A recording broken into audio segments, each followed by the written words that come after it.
Hello, I'm Devin, and this is my 2005 Chevy Express 4x4 van.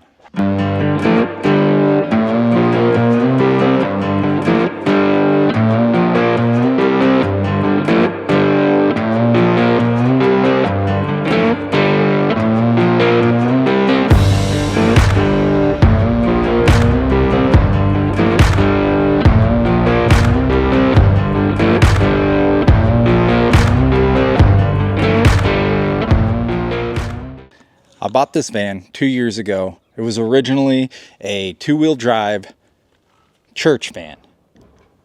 It looked like this. So far this year, I have put the Hightop on from Hightop Vans in Washougal, Washington, and I converted it to 4x4 from Advanced 4x4 in Salt Lake City, Utah.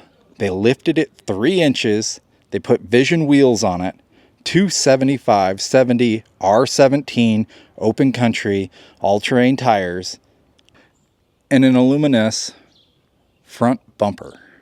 But today we're going to focus on the interior. Before I can do that, I have to unplug and disconnect the battery cables that go to that 40 amp DC to DC charger. So let's do that, and then we will start the demo and the time lapse. For the record, this is not a how-to video. This is what I'm doing, not how to do it.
Well, guys, we are at the point of no return.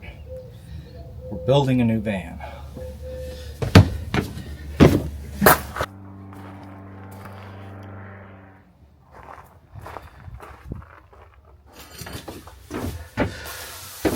We have to remove some of these brackets.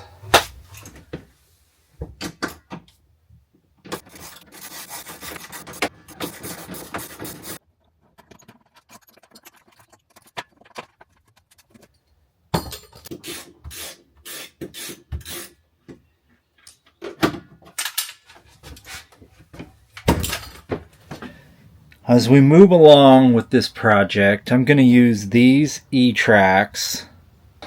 I'm going to put the E-tracks on this rail here. That way I have it dead even with the same side. And these 2x4 pieces go in, and that is what my bed is going to connect to. So I'll do it on both sides, here and here, and then I'll have 2x4s that come across, and that will be my bed. I'm putting the bed so high because now I have all this headspace. Before I cut those E-tracks in, I have to cut that board out. This is 54 inches. I believe I'm going to bring my countertop and my cabinet to this point. This brace for the window should match the other side.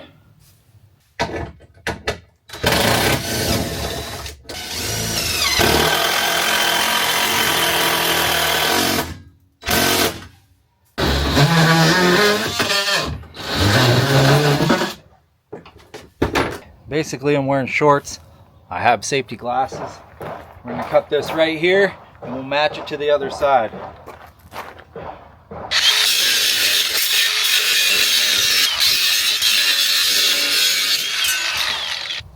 That is what I'm talking about. Now there won't be nothing on the bottom, but enough screws sent in on the top is going to hold it. So we just need to make one more.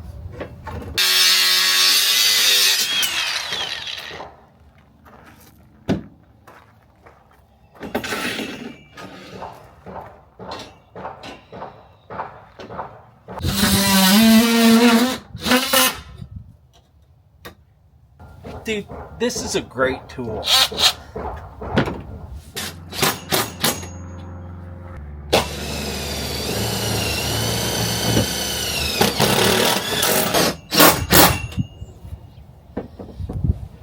There's two. So that's the basic idea. We'll lay boards across that. Pretty simple, pretty stout, and cheap.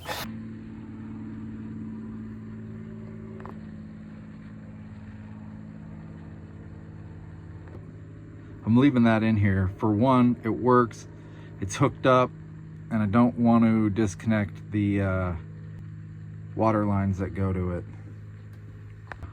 Maybe I can turn it into a cool boot dryer if I had like a vent that rolled down here and maybe plumbed it, and then I can just crank it up and get heat to some boots or something.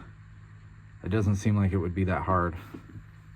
Right here, this mark to there, that mark is 24 inches, and I'm gonna do a cabinet right there, 24 by 24 by I think 34 high or 36 by the time you put the butcher block on it. And it's tough to see, but I'll have a 36-inch corner cabinet here, and I'll put my fridge in one side and move the drawer over to the top of the fridge, and then I'll put my sink right here and leave the door on the bottom. I'll run that vent out for my heater, and that should be perfect space for countertop right here. I don't really need a ton of countertop because if I have that 36 and then the 24, that should be enough. I plan on putting my two batteries right here with that heater near it. And then on that wall, I'll put a board and I'll run my fuse lines, my bus bars and everything. And then right here, I think I'm going to put directly underneath the bed the inverter so it can breathe and it's accessible. I want all the electronics accessible. I ran wires underneath here and underneath this panel over to here, which I think I'm just going to leave in place and hook them back up. This is all for the lights, the battery monitor, everything. I think I'll just hook it all back up and put it right here with this cabinet so I have power here. And then I will add power here on this brace, and then I have power here for switches, and I'll put that there. All the while I'll move this control, this thermostat for the heater, back to here, so when I'm laying in bed, it's easy to reach. Let's go to Home Depot, but we're gonna take my grandpa's truck.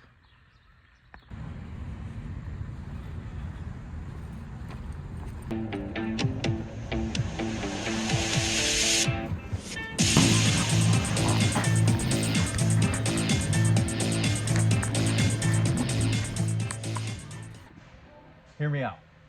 I'm gonna get this cabinet. Who cares about the price?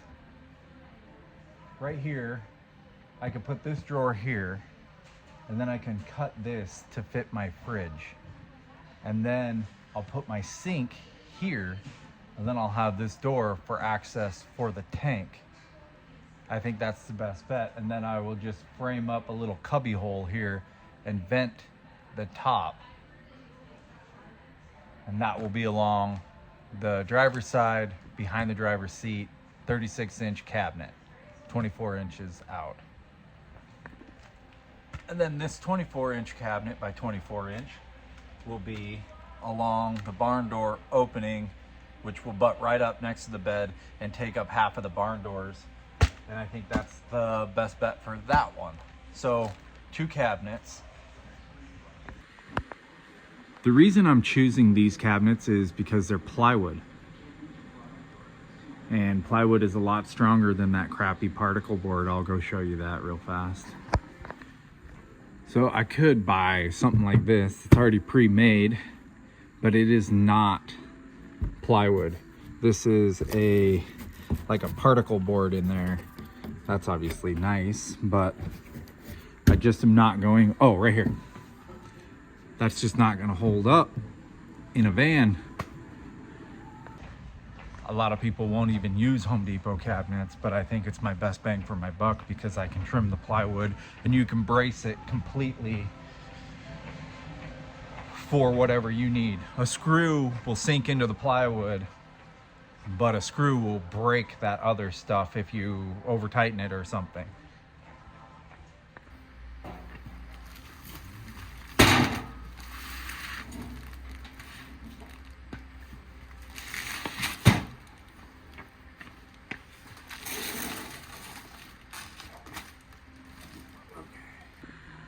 Well, I got us to budge that much, so let's just go for it and hopefully we don't crack our backs. I got it alone, not smart. Eventually I'll be getting some of this butcher block, but I'm trying to get like an old wood table. I found one on Facebook Marketplace that's like 50 bucks. That's a lot better than 200, so we'll see how that goes. If not, we'll do all brand new and we'll do that butcher block. Good God, here we go. Thank you for shopping at the Home Depot. We're just gonna go ahead and end that video right here at the Home Depot. Next phase, we're gonna build some cabinets. We'll install a floor, which I already have. The cabinet's on the floor. If you guys like this van build, like, subscribe, leave some comments because I need to know what I'm doing because I don't know what I'm doing. Thanks again. Bye.